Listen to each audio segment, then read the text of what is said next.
Jamen, det har været en rigtig flot dag. Der har været mange gode indlæg. Der har været en fantastisk fin og omfangsrig beretning fra vores formand, Martin Magel, der har beskrevet landbrugets situation på godt og på ondt. Så har vi haft den store fornøjelse at have vores statsminister, Lars Løkke, og fødevare- og miljøministeren, Eva Kjer Hansen. På trods af den økonomi, vi har i erhvervet, så synes jeg, det har været en illustration af, at vi har en regering nu, der vil os, og som vil give os nogle bedre rammevilkår.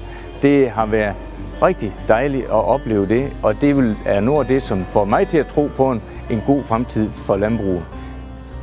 Det, der har været en stor, det som vi kigger ind i alt sammen, som er det store håb, og det ser ud til at blive en realitet, det er jo 16-punktsplanen, som indeholder mange af de ting, som vi har brug for at få nogle vilkår, som er sammenlignelige med vores konkurrenter, og som gør, at vi kan producere til en pris, så vi kan konkurrere. For vi har jo nogle fantastiske produkter, og det er dem, vi skal ud og sælge til en konkurrencedygtig pris.